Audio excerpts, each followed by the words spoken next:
Halo semuanya, perkenalkan kami dari kelompok 9. Di sini kami akan menjelaskan tugas 1 dan juga tugas 2. Perkenalkan, saya Heselan, lalu ada Ismati Benu, ada Rius Aman, dan juga Lewinat Umum. Di sini kami langsung saja mulai pada pertanyaan dari studi kasus 1.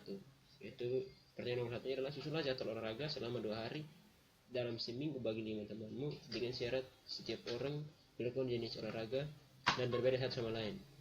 Dan untuk pertanyaan nomor 2-nya itu, jika kamu ingin menerapkan pola hidup sehat selama dengan 6 jenis olahraga di atas, maka kamu perlu membuat jadwal olahraga untuk 3 hari dalam seminggu selama 1 bulan. Agar tidak jenuh, maka kamu berencana melakukan 2 jenis olahraga dengan urutan yang berbeda-beda. Tunjukkan jadwal versimu. 3. Kamu ingin membuat program olahraga bagi teman sekelasmu, di mana teman sekelasmu ada 35 orang. Mereka yang melakukan 6 jenis olahraga di atas di setiap sesi olahraga, namun 10 diantaranya tidak punya alat pull-up, 5 orang berbeda tidak memiliki tangga di rumahnya, 5 orang lainnya obesitas sehingga tidak dapat melakukan jumping jacks dan wall push up, 5 orang lainnya obesitas dan tidak punya alat pull-up, 4 orang lain obesitas dan tidak memiliki tangga di rumahnya.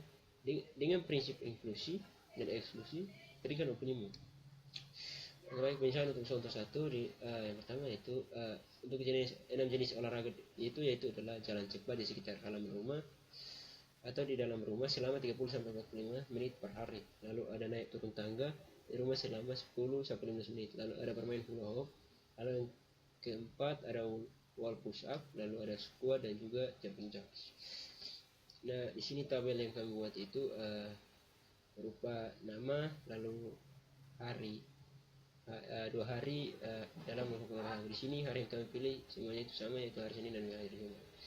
Nah, di sini 5 teman yang kami pilih itu ada Hia, ada Bunga, Cika, Darius dan juga Adam.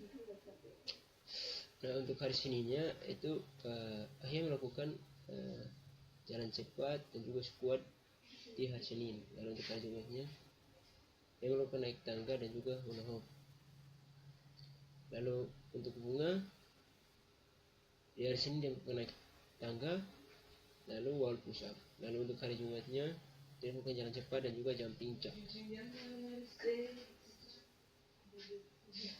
Lalu untuk Cika Senin dia melakukan hula hoop, lalu ada dan jumping jacks. Lalu di Jumat dia melakukan squat dan juga wall push up. Lalu untuk Darius di sini dia melakukan wall push up dan juga jalan cepat, dan Jumat dia melakukan hula hoop dan juga naik tangga. Lalu untuk Ella di hari Senin dia melakukan jumping jacks lalu dan juga naik tangga, lalu wall push up dan juga squat. Dengan menyusun jadwal seperti ini, jadwal olahraga selama 2 hari dalam seminggu dibagi 5 orang teman. Setiap orang dapat melakukan 2 jenis olahraga, maka menunjukkan atau berkaitan dengan kombinasi. Untuk soal nomor 2-nya yaitu di sini karena setiap bulan ada 4 minggu, jadi untuk minggu pertamanya dan untuk harinya kami pilih hari Senin, Rabu dan Jumat. Di minggu pertama di hari Senin melakukan naik tangga dan juga hula hoop. Lalu untuk Rabunya melakukan wall push up dan juga jalan cepat. Lalu untuk Jumatnya squat dan juga jumping jacks. Lalu untuk minggu keduanya itu di hari Senin melakukan squat, lalu jalan cepat, hari Rabu melakukan hula hoop dan juga wall push up, hari Jumatnya melakukan jumping jacks dan juga naik tangga. Minggu ketiganya di hari Senin melakukan wall push up dan jumping jacks, lalu Rabu melakukan squat dan juga naik tangga, hari Jumat hula hoop dan juga jalan cepat. Untuk minggu keempatnya itu jalan cepat dan juga squat, lalu di hari Rabu wall push up dan juga hula hoop. Lalu untuk hari Jumatnya yaitu jumping jacks dan juga naik tangga. Dengan menyusun jadwal seperti ini, jadwal olahraga seperti ini, jadwal olahraga 3 hari selama 1 minggu bagi setiap orang. Setiap hari dapat melakukan 2 jenis olahraga berbeda, maka menunjukkan atau berkaitan dengan kombinasi. Lalu untuk selanjutnya akan jelaskan. Baik, selanjutnya saya akan menjelaskan penyelesaian nomor 3, yaitu semua melakukan 6 jenis olahraga dan 10 orang tidak punya hula hoop, 5 orang tidak punya tangga di rumah, 5 orang obesitas tidak bisa jumping jack dan wall push up, 5 orang obesitas dan tidak punya hula hoop, 4 orang tidak punya tangga di rumah dan obesitas. Nah, untuk pendekatan inklusi dan inklusi, untuk inklusinya yaitu menyediakan alternatif atau modifikasi olahraga bagi yang memiliki keterbatasan.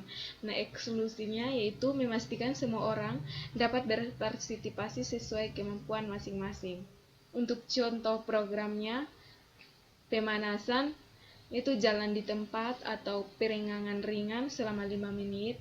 Baik untuk sesi yang pertama yaitu jalan cepat 30 menit itu untuk semua peserta.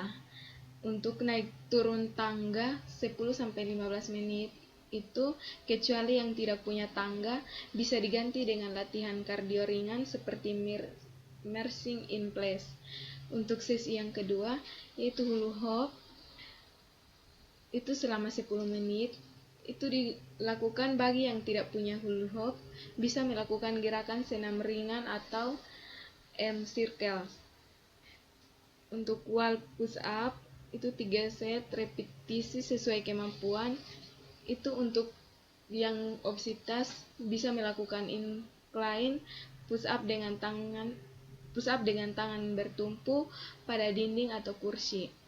Untuk sesi yang ketiga yaitu squat itu 3 set repetisi sesuai kemampuan, itu untuk semua peserta. Untuk jumping jacks-nya ada 3 set repetisi sesuai kemampuan, itu bagi yang obesitas bisa diganti dengan low impact jumping jacks atau step jacks. Nah, untuk pendinginannya yaitu peregangan statis selama 5 menit. Untuk opininya yaitu penting untuk menciptakan lingkungan yang mendukung dan inklusif.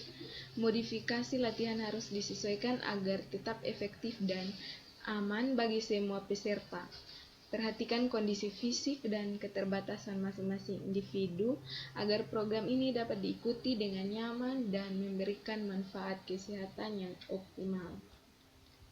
Baik, untuk studi kasus 2, untuk soal yang pertama yaitu identifikasi banyak karyawan sebelum dan sesudah pengurangan. Yang kedua yaitu identifikasi presentasi beban kerja pada AI dan manusia. Yang ketiga yaitu jika terdapat 11.000 kasus, berapa kasus yang ditangani masing-masing oleh agen AI dan manusia. Yang keempat, terapkan prinsip sarang merpati pada analogi berikut, atau identifikasi tempat atau sarang dan objek atau merpati. A. Sebelum pengurangan karyawan, berapa minimal kasus dukungan pelanggan agar terdapat karyawan yang menangani 2 kasus sekaligus.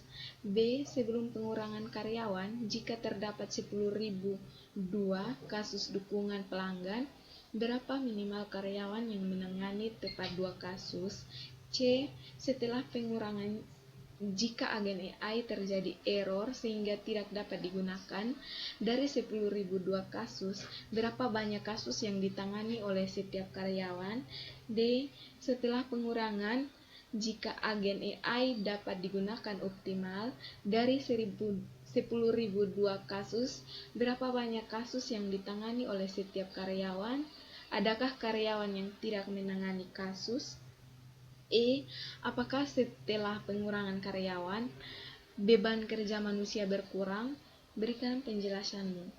F. Jika penggunaan agen AI terbukti lebih efisien, maka sebagian karyawan akan dipindahkan ke layanan profesional, penjualan, dan customer sukses. Jika 500 karyawan dipindahkan, berapa minimal banyak karyawan pindahan pada setiap bidang? 5. Yaitu refleksi apa pelajaran yang dapat diambil dari kasus ini terkait efisiensi dan distribusi kerja setelah ada AI. Jadi baik, di sini saya akan melanjutkan menjelaskan terkait studi kasus yang kedua. Dengan soal-soal di sini ada 4 nomor dan kita langsung saja masuk dalam pembahasannya. Yang pertama, untuk yang nomor 1, jumlah karyawan sebelum pengurangan. Awalnya dukungan penggunaan memiliki sekitar 9.000 karyawan. Jadi jumlah karyawan sesudah pengurangan itu 5.000 orang.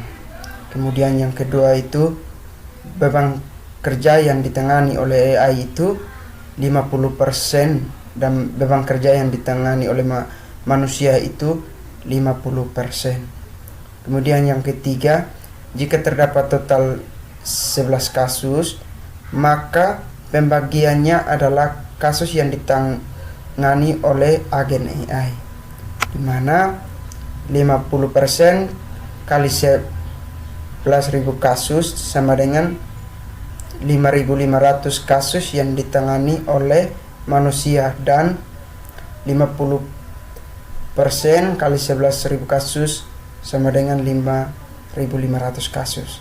Nah, untuk yang nomor 4 bagian A itu, jika setiap karyawan menangani 1 kasus, maka jumlah kasus maksimum tumpang tindih adalah 9.000 kasus.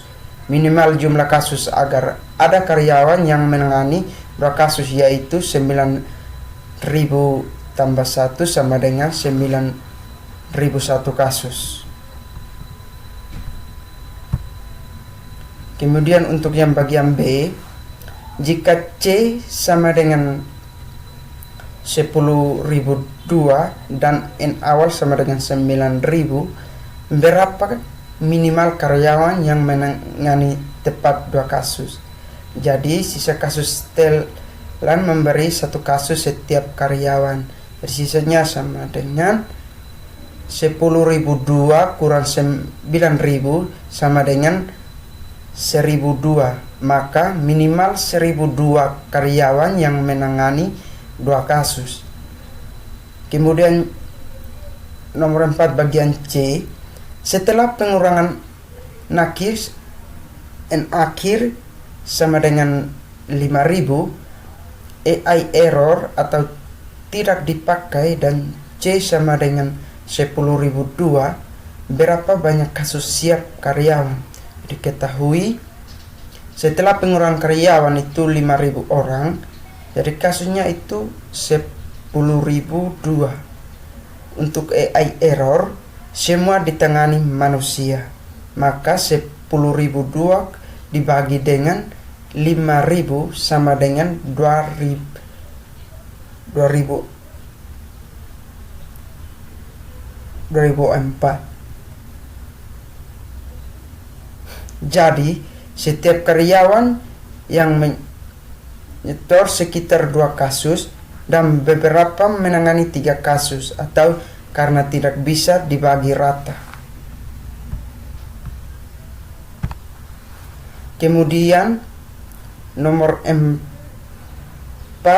bagian D, setiap pengurangan jika agen AI digunakan optimal dari 10.002 kasus beton, banyak kasus yang ditangani oleh setiap karyawan. Adakah karyawan yang tidak menangani kasus? Jadi diketahui itu 50% kasus ditangani oleh manusia, itu sama dengan 0,5 dikali dengan 10.002 sama dengan 5.001 kasus. Yang kemudian 50% kasus ditangani manusia sama dengan 5.001 dibagi dengan 5.000 sama dengan 1.0002. Jadi setiap karyawan yang menangani 1 kasus dan 1 karyawan 2 kasus, tidak ada yang benar-benar tidak menangani kasus. Yang berikut nomor 4 bagian E, ya, beban kerja manusia berkurang karena sebelumnya semua 10.002 kasus ditangani manusia atau tanpa bantuan AI, kini setengahnya ditangani oleh AI. Artinya, meskipun jumlah karyawan berkurang, jumlah kasus per orang relatif tetap atau bahkan lebih ringan karena pembagian sistem AI. Untuk nomor 4 bagian F, total 500 karyawan yang dipindahkan ke N bidang, berarti 500 dibagi 3 sama dengan 166,66. Jadi minimal 167 karyawan di 2 bidang pertama dan 166 di bidang ketiga. Kesimpulan prinsip sarang merpati: jika jumlah kasus lebih banyak dari jumlah karyawan atau agen, pasti ada karyawan atau AI yang menangani lebih dari satu kasus. Untuk penjelasan selanjutnya akan dijelaskan oleh teman sekelompok. Terima kasih.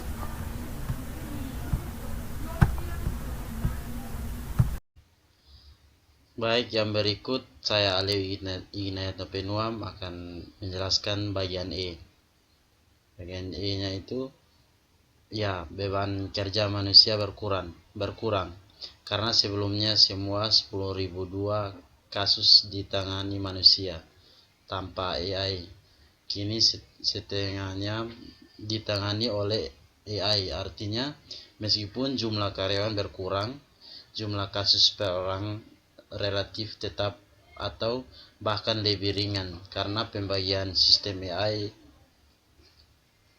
Yang berikut F, total 500 karyawan yang dipindahkan ke N bidang. Itu 500 bagi 3 sama dengan 1166,66. Jadi minimal 167 karyawan di 2 bidang pertama dan 166 di bidang ketiga. Kesimpulan prinsip sarang merpati: jika jumlah kasus lebih banyak dari jumlah karyawan atau agen, pasti ada karyawan AI yang menangani lebih dari satu kasus. Berikut pada tabel tersebut kondisi sebelum pengurangan, jumlah karyawannya 9.000, jumlah kasusnya 10.002, rata-rata 1.111 kasus. Yang kondisi kedua, setelah pengurangan AI error, jumlah karyawannya 5.000, jumlah kasus 10.002, rata-rata 2.000 kasus. Yang ketiga, setelah pengurangan, jumlah karyawannya 5.000, jumlah kasusnya 50.001 dari 10.002 total kasus. Untuk rata-ratanya 1.000 kasus. Jadi dari hasil ini menunjukkan bahwa AI mengurangi beban kerja manusia sekitar 10% dibandingkan kondisi awal dan 50% dibandingkan jika AI tidak berfungsi. Sekian dari saya, terima kasih.